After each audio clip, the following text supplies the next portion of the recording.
See, I could show you. I could show you like. Da, da, da, da, da, da. No, that's it.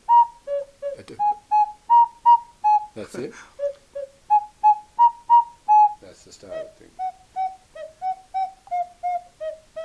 Gentle. Yeah.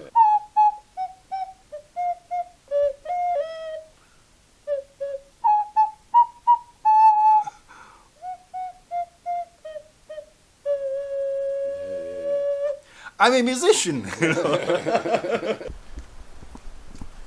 Just right across the bridge is Jeff's workshop. I could just clear the table and we could just do it here, you know. Once I cleared that, there'd be enough space there. Okay. This is normally you use this place for. Well, this I see. This is some of my work here. This part here, I make these boxes, which I use for the ocarinas, right? But sometimes I get a bit sidetracked, and see, I've been making some money boxes here. Right? So, and also I use the boxes for the ocarinas that I make and put them in the box. Because you can buy boxes, but they're very, very costly, and they're all commercially made, you know. Yes, I understand. So I make these, and I'll show you what I use.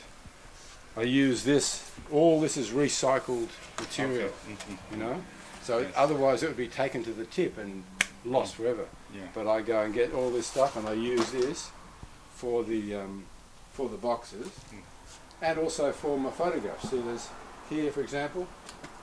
These are some of my photographs, and I use the mat board for the surround here.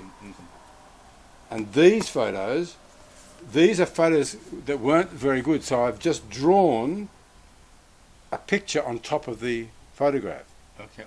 You know what I mean? Understand. To save the photo, and then I think, what will that photo look like? So I put that painting there, and that's what I've presented. I might do funny things like that, you know. That's drawn on top of a photograph. Yeah. I didn't like the photo, so I made it a bit more colourful. Yeah. And this one? This is another one. Yeah, there's quite a few there. Oh, that's just, yeah. I mean, I've never done too much drawing or painting. I thought, well, how will I do it, you know? So I've got my old photographs and done a drawing. Recreate. Yeah. Make use of something that's not as good. You read a lot of books, huh? So many books. Well, that's only a small amount. But see, I get these for inspiration because I can't see that well. I look for colourful books with good photographs, you know. And so I use art books and whatever. You know. But that's only a handful. It's only a small part. But I thought I can clear all this off here. Yes. We can work here. So. A man cannot see well have so many books. Well, photographs and their images. Wow. Okay. Because books are such beautiful things, you know. Now you're involved with internet things and the screen. Yeah. But I just love the touch, the real thing. Yeah, the real thing. Yeah. See that I mean, things like that are good for the grandkids, right? But books like this, they'll all go back to the op shop, you know, when I sort them out. But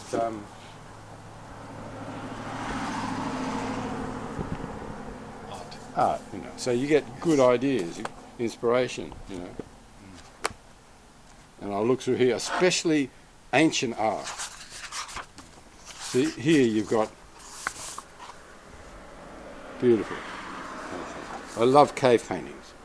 I love, 40,000 years old. I love that. Egyptian art.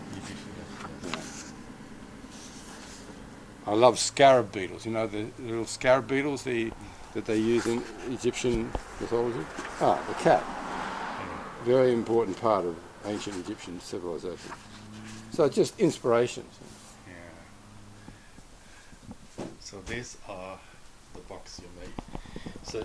So how much you sell this for? Well, I don't, they're just like I give them as presents, you know. Oh, okay. It's mainly for the boxes, for the ocarinas. I make a certain size box. Oh. You know. Okay, okay. So I've got a box. Okay. Especially, for example, something like this. This has got like a sliding box, see? Okay. So, and that will hold a certain shape, you know, and there. And therefore I can make the exact size I want. This one is this way. Cellophane. Well, where's the big one gone? Oh, there was a big one before. But that's a good size for a larger ocarina, you know.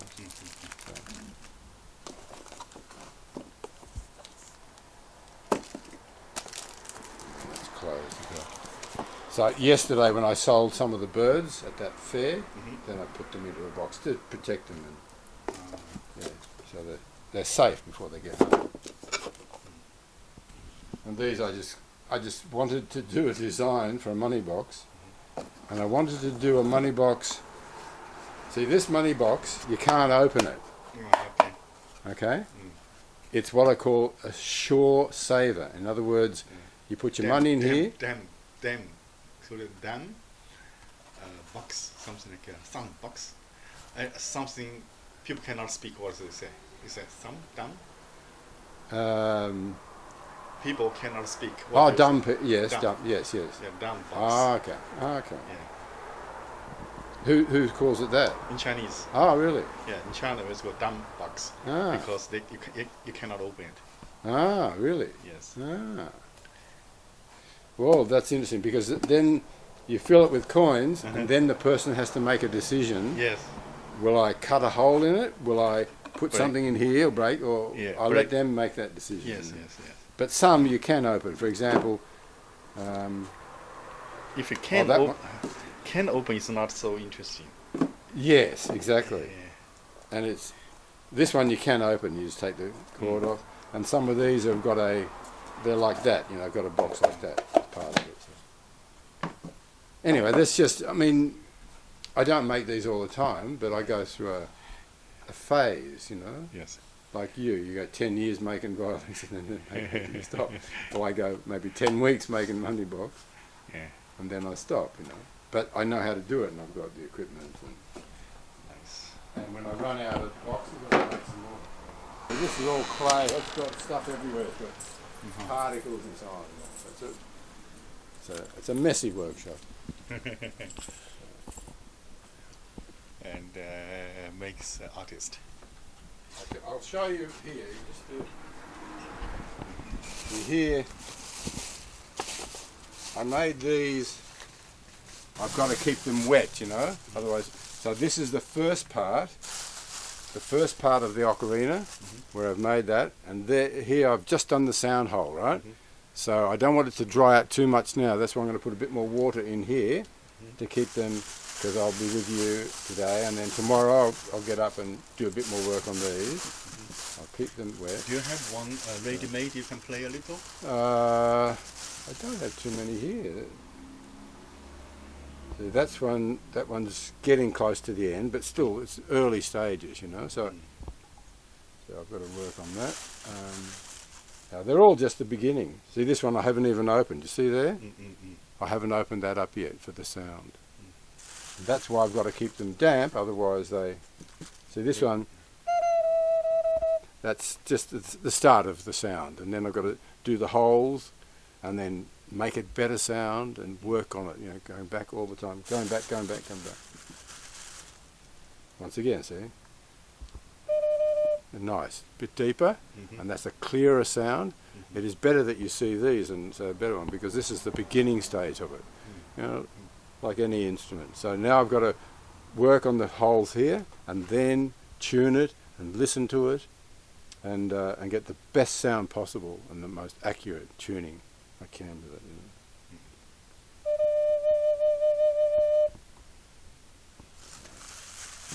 So I'll just keep them covered. You see, like with any instrument. See, these ones are rejects. They're not good enough to sell. You know, because when you put them in the kiln and you fire them, then sometimes things can go a little bit wrong. It's a very critical angle here, and it's not good enough, so I just keep that, and I've got thousands of them, you know, over the years.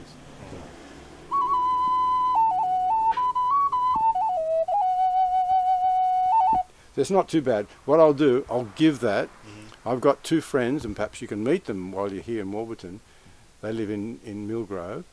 They go to Cambodia every year, and they've got many orphan children. They are their children, you know. And I give them 6 or 7, maybe more of these, and they take them. The kids love them. They're ones that work, but not quite good enough to sell, so I just give them to them. Yeah. So, not to waste things. Yes.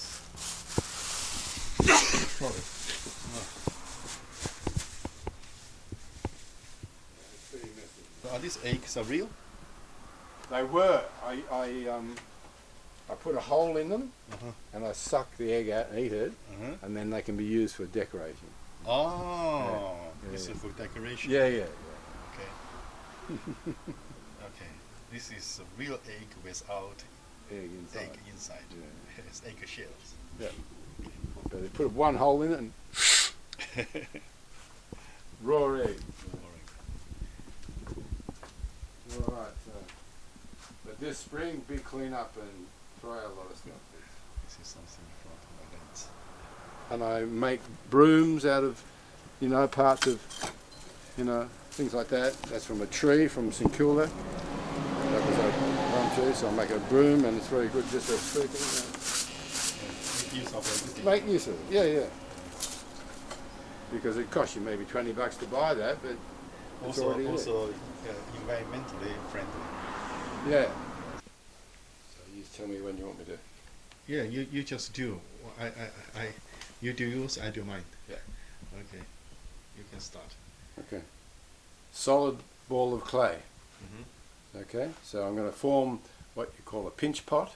To do that, thumb there, and then I start to pinch. I might make a bit of mess on the carpet, but I can vacuum that after. So I'm just slowly turning the clay around. Now, I don't have my glasses on because I've done it so many times. I'm not really looking, I'm just turning that around and around, and as you see it's getting bigger and bigger. I'm thinning the wall of the bowl that's forming.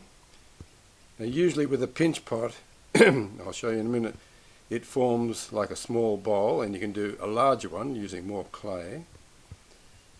And it starts to form. It seems like the larger, the pitch is lower. It is, yeah. Once with the finished ocarina, big ones deeper sounding, smaller ones higher pitch. And I'm slowly turning that round, and I'm thinning the walls, and now see it's forming like a bowl shape. I'll continue doing that. Now the trick here is to make it come in smaller. See this, I could make a nice small bowl with this, but I don't want a bowl, I want a hollow ball of clay, which is the start of the ocarina for me. Some people who make the ocarina will use a 2-piece mould. They'll make 2 pieces in a mould and then join those 2 pieces together. Sometimes I do that for larger pieces, but mainly I do what I'm doing right now, a pinch pot. And now it's getting fairly thin there, so I've got to start to bring it in here so that this comes in much smaller at the top. And this is a little bit trickier. I'm still turning, if you notice, I'm turning the pinch pot away from my body. It is going this way. I'm turning with this left hand, and I'm pinching, squeezing with the thumb and that middle finger, squeezing the clay, making it thinner, thinner, thinner, and I'm slowly getting to the top part here. Now I've got to start to try and make that hole there much smaller. So I'm just squeezing the clay together with my left hand, and slowly it will come in and close around this middle finger, which is on the inside of the pinch pot. So as you can see now, it's getting slightly smaller there, finger back in the middle, thumb on the outside, At this point I'm still turning this way away from my body with the left hand, and reach the point now. Yep, and now it's getting very, very tight around my finger. I'll take that. There we are, see that there? Smaller. So once I'm finished there, I put my little finger in there and keep on turning it around and around, squeezing that clay together. So it's getting to a tiny, tiny hole at the top, and I'll just show you that. There. Now what I can do now, usually I'll be wearing my glasses, so I'll get my glasses out from my pocket, and just to make it a little bit easier. Alright, now often I'll just go like this with a bit of saliva. Some people would use a bowl of water, but I don't hesitate to like that, just to moisten that a touch. And sometimes I might put a little plug of clay in that hole, so I've got a slightly bigger ocarina. In this case I'm not, I'm just going to squeeze the clay together like that. And what happens now, because that's sealing and the air can't escape, it won't collapse easily. Of course it would collapse if I pushed hard on the side, but because the clay has joined there, the air is trapped on the inside, and so I just form the end part of the hollow ball of clay, and through this part that I'm forming right now here, I will put a hole, and there's a bit of cord when it's completed and fired and so on. I put a bit of cord in that little hole that's going to be in this end part of the little pinch pot. Alright, so just about completed. Now from here I could just leave it in that organic sort of shape, or I could do, as I'll show you in a minute, place that in a spoon just to give it a bit more uniform shape. Alright, that's pretty good there, pretty happy with that. Alright, so I'll get I could shape it in my hand like that to form a bit more organic shape, or I could, if I grab these little spoons from my toolkit and just lay that in there just to make it a more symmetrical shape. Either way it works well, and I can get the other piece and just place that between there, hold it together gently, give it a little tap like that, so that forms a more even shape. So that, I'll just turn that up a little bit there, tap it round. I can still adjust this afterwards because there's still plenty of flexibility there.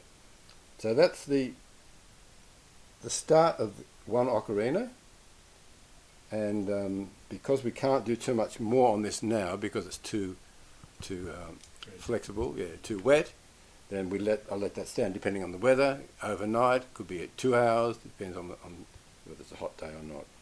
So I'll just pop that one there for the moment, but that's the start. That's now a hollow ball of clay, and once that firmed up a bit, I'll put a blade through here, which I can show you on one I've already done.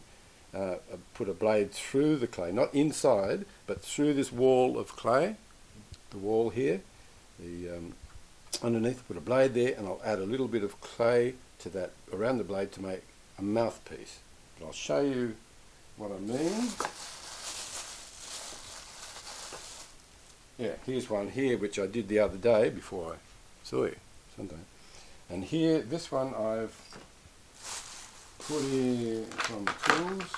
There we go. I usually use nail files. Some people use bamboo cuttings, etc. But I usually use a nail file. And in this case, I would get this one I've just done and insert this into the clay. So it would go like this, like that, and that's actually through the wall of the clay, but not inside, so I don't want to puncture it at that point. And there I would wrap, as I've already done on this one, wrap a bit of clay around the blade here, with the blade there inside, and when I'm happy with that, then I would cut here with a little tool. This tool here, find it, Here it is. It's a turning tool for when I'm throwing a pot on the wheel, and I would put that in there and remove that bit of clay that was covering that blade. But I've already done it beforehand. You could use a knife and cut it out. I use that tool. I find it handy. So then, having cut that bit of clay out there, I remove this blade, and I just fix up this little part here. It still needs a bit of cleaning up. And from there, I start to open up. So it will end up, if we look at one here. Oh, in fact, I think there's some in this container here. Look at these first. Yeah, see, I've opened that one up already. So from this one, and the clay, I've got to let this firm up. Not too much. If it's too dry, I can't insert the blades through the clay because it's too dry. Right? So I've got to really work carefully with your clay. Not too wet, not too dry, just in between. And this one, I've cut the clay. I've made the sound hole there by inserting a blade like this one. That would have gone down inside. And sometimes you get a little psst sound of air because clay, as it dries, it shrinks. It gets a little bit smaller.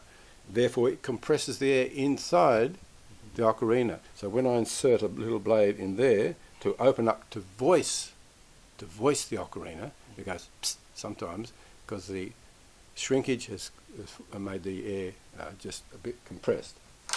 So having worked on the sound hole, and I'll get a that's as healthy as I can find at the moment, and from that I start to tune up. And what I mean by that is, yeah, this one I've put some holes in. Right, it's got the sound hole there done, and I started to put the holes on the top, which the more air coming out of the ocarina, the higher the pitch. So I start with small hole, slightly bigger, and then the largest one there. And all this is a lot matter of tuning, playing tunes, listening to it, and all the time trying to get the best sound, the best sound I can from each one. And with clay shrinking and drying, things can change a bit, so I've got to be on the ball all the time to try and maintain the best sound I can. Having got to this point, I'll start to decorate. I'll do patterns. I might glaze that, depending how I'm feeling, what I want to do this week, next week, whatever. And let it dry out, keep on tuning it a little bit, burnishing. I rub especially the mouthpiece, I rub it with tools like this little, like car aerial. I rub the clay, and it's burnishing, makes it very smooth, and it's very good for when you're playing it. It won't stick to your lips and so on.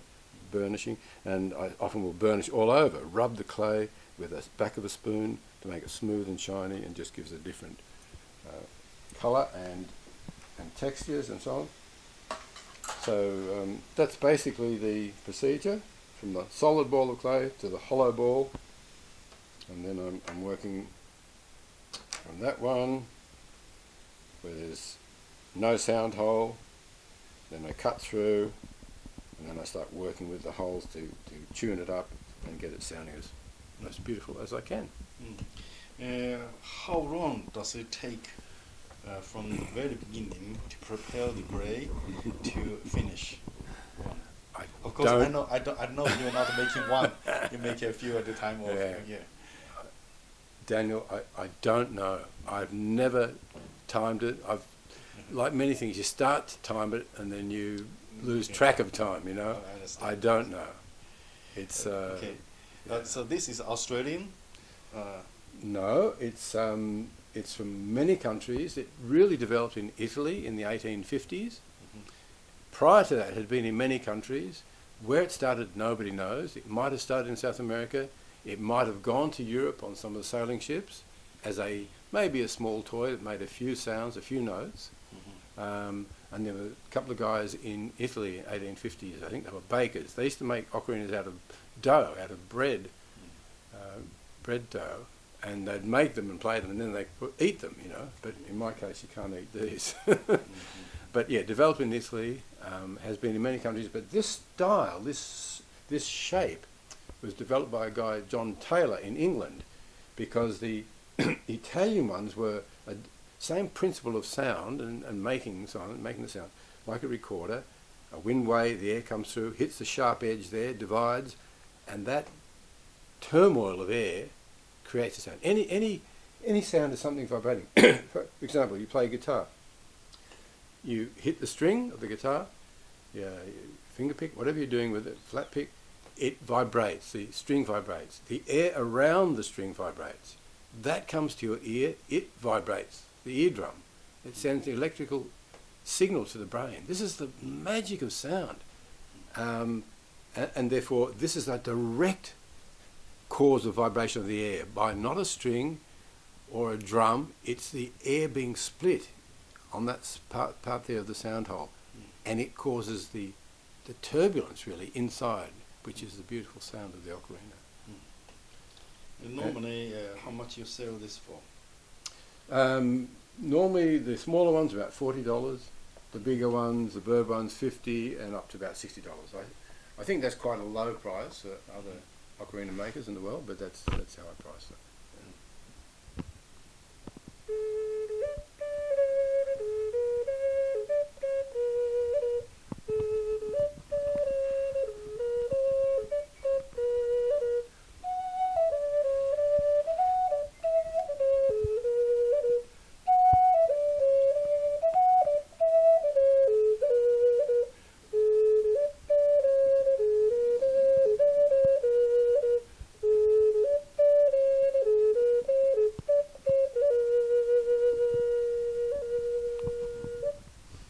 Very nice.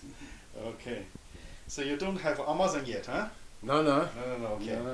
No. I wish that your products, I mean your art works can be on Amazon, eBay, so the whole world can access if you love your work. For like $40, $50, for a piece of art, this is really worth it. Now we know the artist and we know how it works. I hope the world will love this instrument. Has made ocarina. This is the word, ocarina. Okay, ocarina. This is a nice one. Yeah. I play a Japanese. Oh, that's the bird one. Yeah. My son used to sing this song. It's a Kaeru la uda, la la la la la la. Quack quack quack quack quack quack quack quack quack quack quack quack quack quack quack quack quack quack.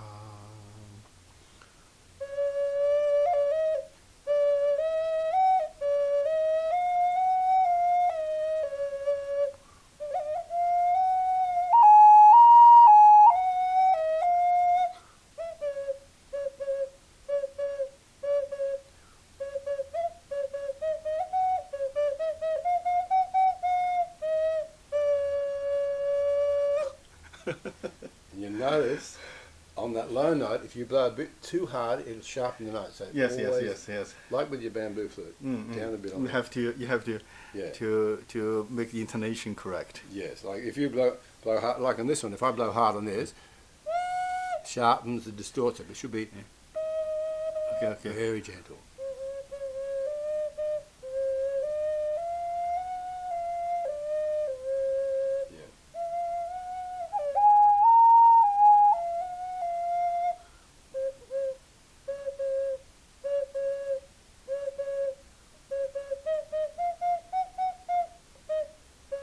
Yeah.